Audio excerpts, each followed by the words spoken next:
네, 계속해서 313조 3항에서 규정하고 있는 감정서의 증거 능력에 대해서 살펴보겠습니다. 먼저 감정서라는 것은 감정의 경과와 결과를 기재한 서류를 말하는 것이지요. 네, 감정의 경과와 결과를 기재한 서류. 이에 대해서 313조 제3항은 감정의 경과와 결과를 기재한 감정서는 증거 능력을 1항 및 2항과 같다고 규정을 하고 있습니다. 즉 감정서는 피고인 아닌 자가 작성한 진술서와 마찬가지가 되겠죠. 감정인이 피고인은 아닐 테니까요.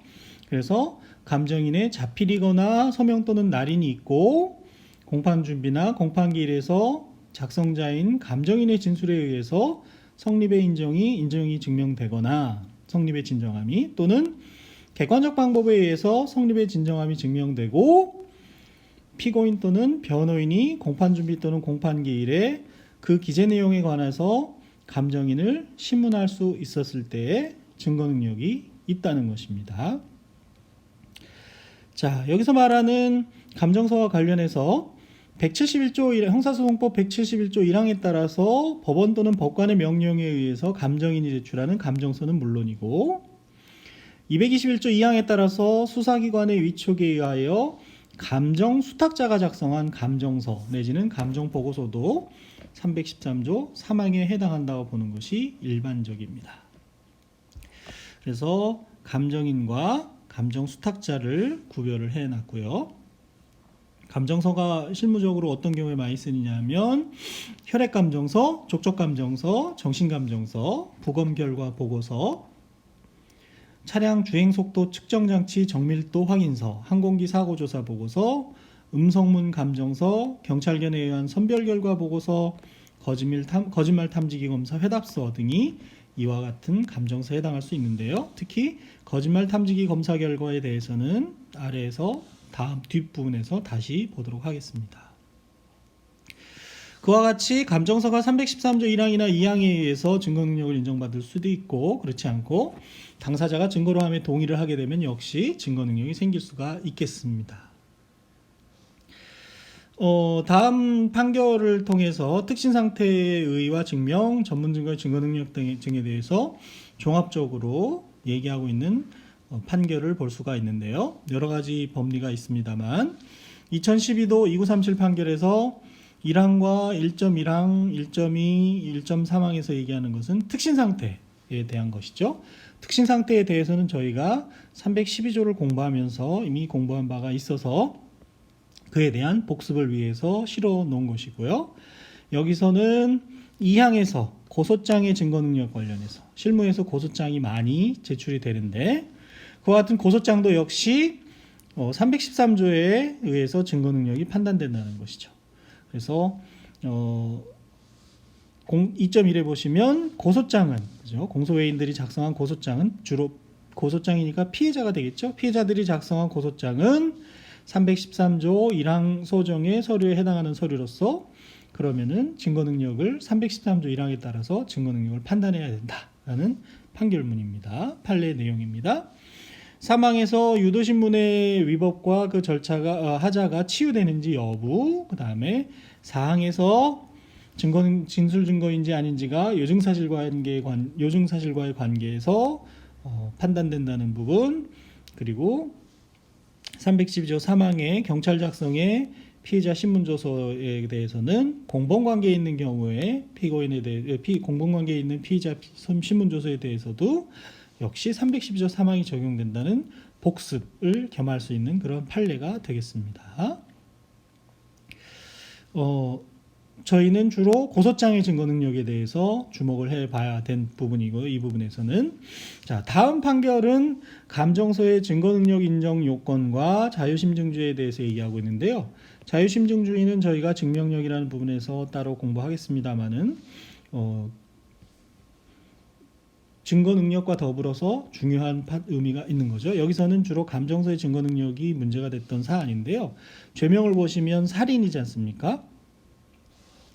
그래서 이 살인죄의 내용을 이 사건은 감정서가 현실에서 실무에서 얼마나 중요한가를 얘기하려고 했던 건데요.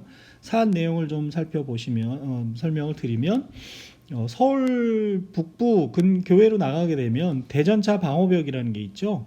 북한의 남침으로부터 전차를 통한 남침을 막기 위해서 도로에 보시면 이렇게 크고 큰 콘크리트 물건을 여기다 올려놓고 필요한 경우 이 아랫부분을 폭파시켜서, 그렇죠? 무너지면 콘크리트가 이제 이렇게 떨어지면서 도로를 막게 되겠죠. 그럼 이걸 치우느라고 전차가 이렇게 지나가기 어렵게 만드는 그런 장치들이죠. 이 사건에서는 뭐가 문제가 되느냐면 굉장히 좀 뭐라 그럴까요? 이례적인 일이긴 한데요. 피고인이 차를 몰고 그랜저 승용차를 운전해서 피해자인 철을 태우고 처하고 싸웠나 봐요. 피해자인 철을 조수석에 태우고 가다가 피해자를 살해할 목적으로 이 오른쪽 승용차의 오른쪽 부분, 휀더라고 그러죠. 이 부분을 일부러 충격을 해서, 그것도 한 1차가 아니라 1차, 2차, 두 차례에 걸쳐서 충격을 해서 이 조수석에 타고 있던 피해자 철을 사망하게 한 것이다 라고 해서 문제가 됐던 사안이고, 그러한 사고가 있었는지를 밝혀내기 위해서 수사기관에서 이 차량 부분과 충돌된 부분에 그런 강판이라든지 여러 유류물들을 감정했던 그런 것들이 문제가 됐던 사안입니다. 그래서 이 판례에서는 특별히 감정서의 증거 능력에 대해서 313조에 의한다는 것, 313조 3항에 따라서 313조 1, 2항이 적용된다는 그런 것은 간단한 내용이지만 실제 사건에서는 이와 같이 감정에 따라서 그 사실관계가 달라질 수도 있는 엄청나게 큰 결론에 있어서 달라질 수도 있다는 부분을 설명하기 위해서 실어 놓았습니다. 그래서 판례 내용이 상당히 긴 편인데요. 감정이라는 것이 현실적으로 이렇게 굉장히 중요한 작용을 할 수 있겠구나라는 부분을 여러분이 인식을 하면 좋겠습니다. 특히 실무에 나가시게 되면 이런 사건을 예를 들어서 변호를 한다든지 또는 기소를 하게 된다 그러면 굉장히 도움을 받을 수 있는 그런 사건이 되겠습니다. 판례도 밝힌 것처럼 원심에서는 유죄를 인정을 했는데요. 이례적인 상황으로서 감정 결과를 그대로 믿기는 어렵지 않느냐라는 그런 증명력 차원에서 원심 결과를 번복했던 그런 판례가 되겠습니다. 아래에도 참고 자료를 좀 실어놨는데 역시 실무에 나가면요, 살인이나 살인미수와 같이 무거운 중죄에 있어서는 사건이 쉽게 끝나지 않는다는 얘기죠. 국선 변호인 쓴 책에서 제가 옮겨온 건데 대부분의 피고인이 살인의 고의를 부정하기 때문이라는 거죠.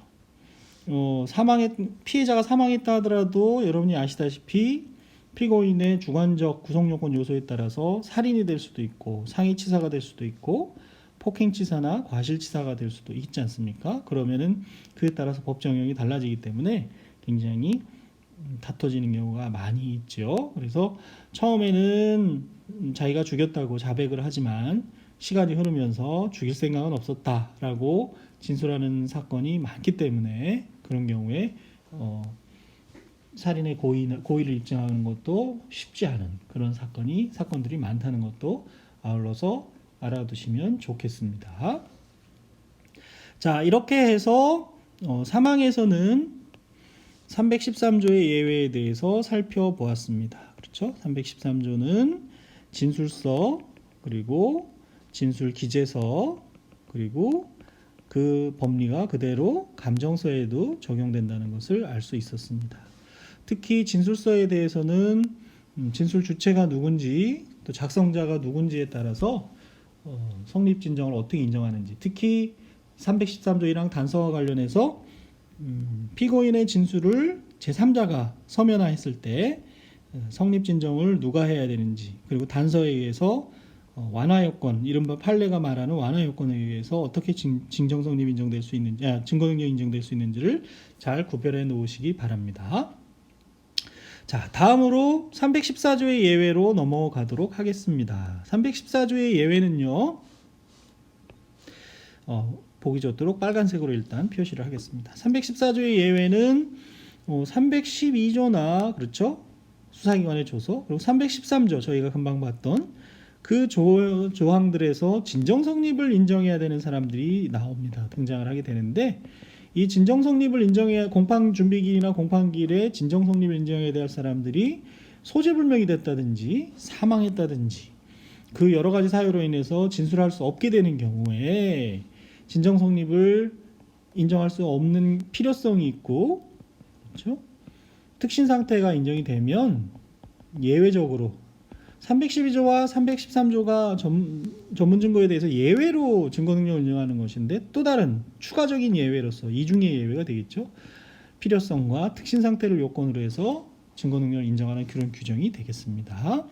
그래서 314조의 의의를 보기 위해서 조문을 먼저 보시면 312조 또는 313조의 경우에 공판준비 또는 공판기일에 진술을 요하는 자가 진술을 해서 진정성립 인정을 해줘야 되는 자가 사망, 그렇죠?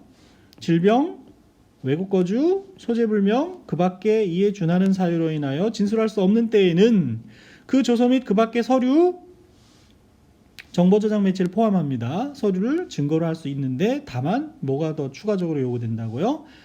특히 신빙할 수 있는 상태에서 그 진술이나 작성이 행하여졌을 것을 증 요건으로 합니다. 그래서 앞에 부분을 필요성의 요건이라고 할 수 있고 이 뒷부분을 특신 상태 요건이라고 할 수 있습니다. 그래서 필요성과 특신 상태 두 가지를 요건으로 해서 312조와 313조에서 진술을 요하는 자가 사망이나 질병, 외국거주, 소재불명, 그 밖에 이에 준하는 사유로 인하여 진술할 수 없는 때에는 증거로 할 수 있다는 것이죠.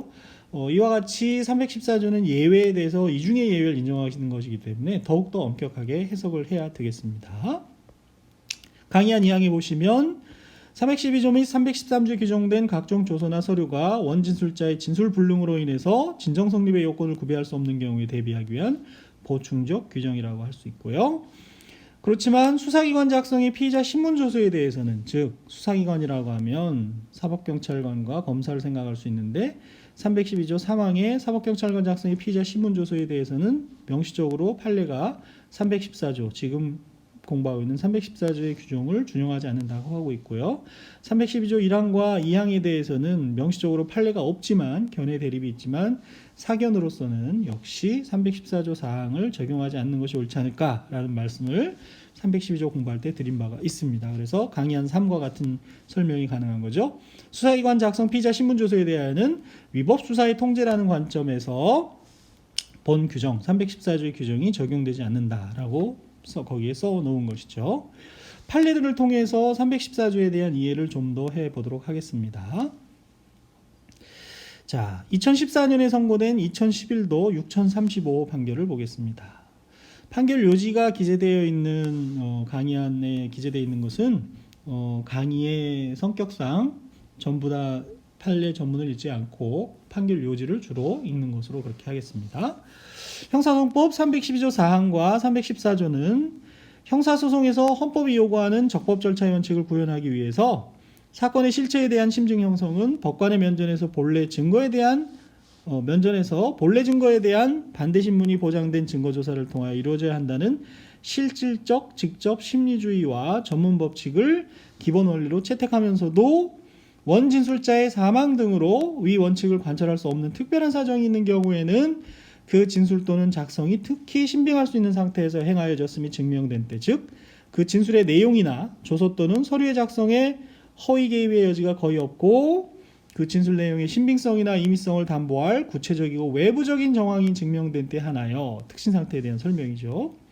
예외적으로 증거 능력을 인정하고자 하는 취지이다. 그러므로 법원이 법 314조에 따라 증거 능력을 인정하기 위하여는 단순히 그 진술이나 조서의 작성 과정에 뚜렷한 절차적 위법이 보이지 않는다거나 진술의 임의성을 의심할 구체적인 사정이 없다는 것만으로는 부족하고 이를 넘어서 법정에서의 반대 신문 등을 통한 검증을 굳이 거치지 않더라도 진술의 신빙성과 임의성을 충분히 담보할 수 있는 구체적이고 외부적인 정황이 있어 그에 기초하여 법원이 유죄 심증을 형성하더라도 증거재판주의 원칙에 어긋나지 않는다고 평가할 수 있는 정도에 이르러야 한다라고 판시하고 있습니다.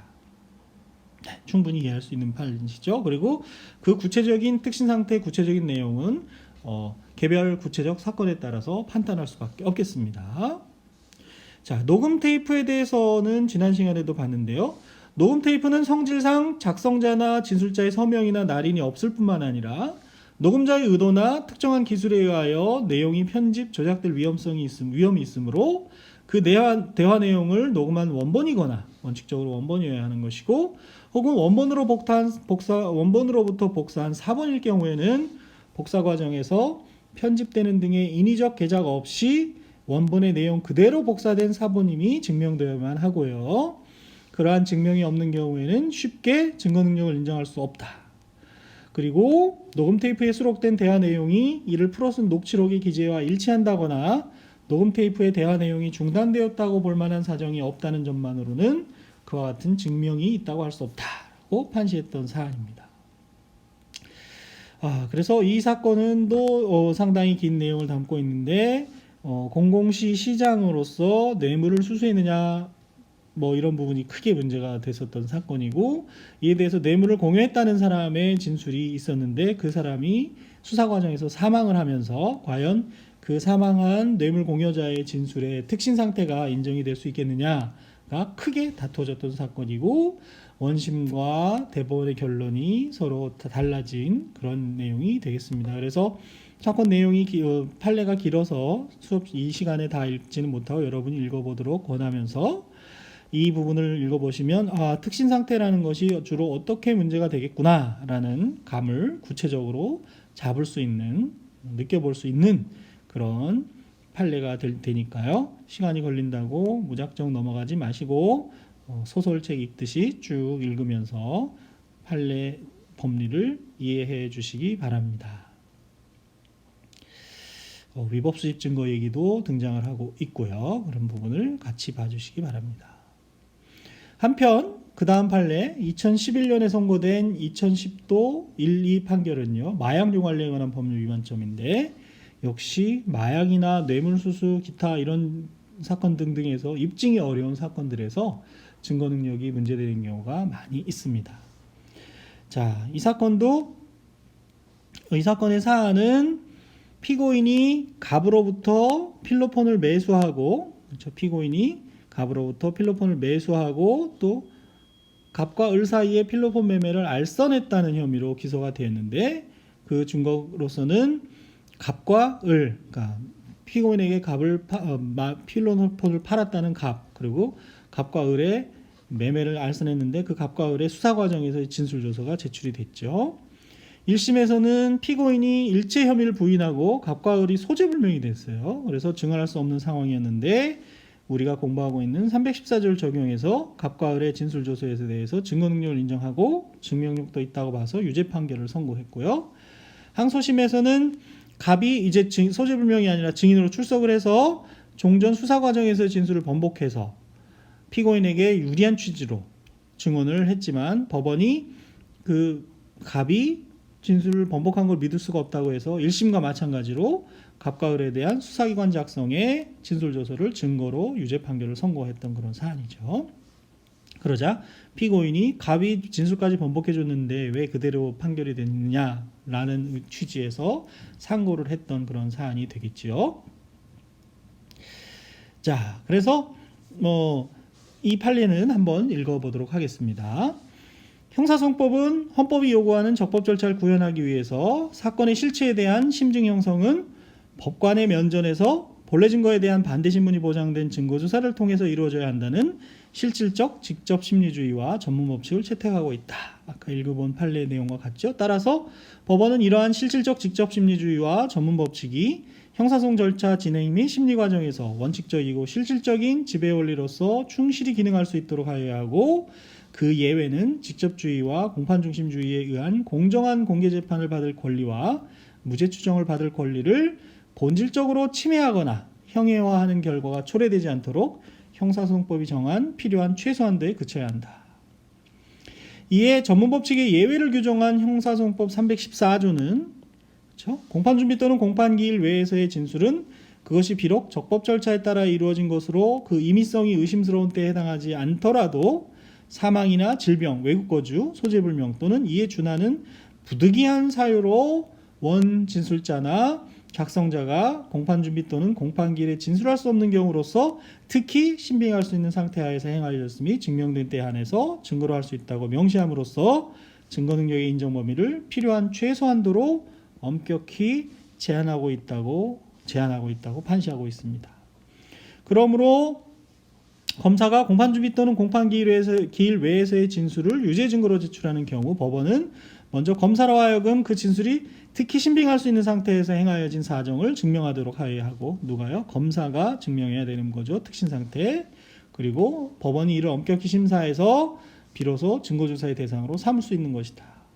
특신 상태의 증명의 정도는 그 진술이 이루어진 구체적인 경위와 상황에 비추어 보아 단순히 적법하고 진술의 임의성이 담보되는 정도를 넘어서, 그렇죠? 그런 정도 가지고는 안 되고, 법정에서, 이것도 이 부분도 이미 판례에서 봤죠. 법정에서의 반대 신문 등을 통한 검증을 굳이 거치지 않더라도 진술의 신빙성을 충분히 담보할 수 있어서 실질적 직접 심리주의와 전문 법칙에 대한 예외로 평가할 수 있는 정도에 이르러야 할 것이다.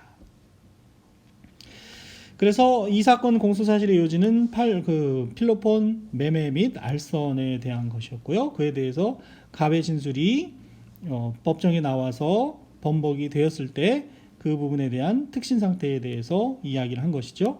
그래서 그 특신 상태에 대해서 좀 더 면밀히 살펴봤어야 되는데 원심에서 그와 같은 특히 신빙할 수 있는 상태에 대한 것인지에 대한 심리가 전혀 없이 당연히 증거 능력이 있다는 것을 형식적으로 적용을 한 거죠. 314조를. 그런 경우에 그대로 유지될 수 없다는 그런 판시를 했던 사안입니다.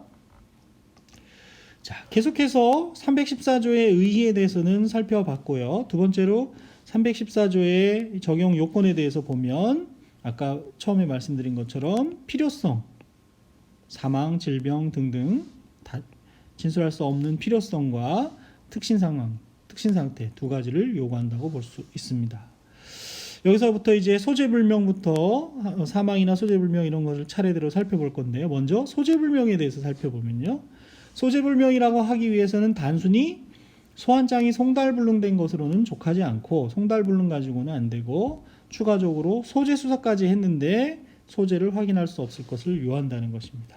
그래서 2004년에 선고된 2003도 7185 판결을 보면요. 피고인이 공소의 회사, 공공마트, 공공유통 등의 상으로 신용카드 가맹점을 개설한 자로서 다른 공소외인들과 공모해서 공소의 권누에게 신용카드에 대한 물품의 판매를 가장을 해서 3,200여만 원의 허위 매출 전표를 작성하는 방법으로 자금을 융통하여 주었다는 여신전문 금융업법 위반죄의 공소사실에 대해서 제1심 법원이 채용한 증거 중 수사보고에 보면 허위 매출 전표, 신용카드 접수 및 처리 현황 장부, 개인별 처리 내역서, 카드 보관증 대납을 해서 각 사본으로 수사보고서를 이렇게 변경하는 것 외에는 검사 작성의 공소외인에 대한 피의자 신문조서와 사법경찰관리 작성의 공소외인에 대한 피의자 신문조서 등등 해서 그대로 원심의 증거를 인용을 하고 피고인을 유죄로 인정을 했지요. 이에 대해서 판결 선고 당시에 312조 2항은 검사 이외의 수사기관이 작성한 경찰이죠. 경찰이 작성한 피고인에 대한 피의자 신문조서를 유죄 증거하는 경우뿐만 아니라 당해 피고인과 공범관계에 있는 다른 피고인이나 피의자에 대한 피의자 신문조서를 당해 피고인에 대한 유죄 증거로 채택할 경우에도 적용된다라고 판시를 했고요.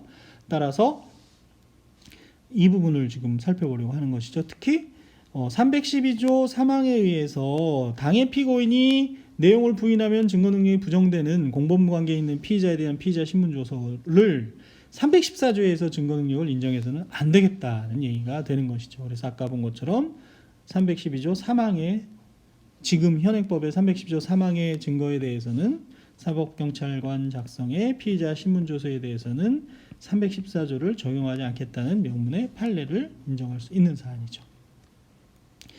그리고 312조 5항에 따라서 수사 단계에서 작성한 진술서에 대해서는 검사 진술 조서와 같이 적용을 해야 되는 것이죠. 지금 현행법에 의하면 312조 5항에 대한 법률을 쓰고 있습니다.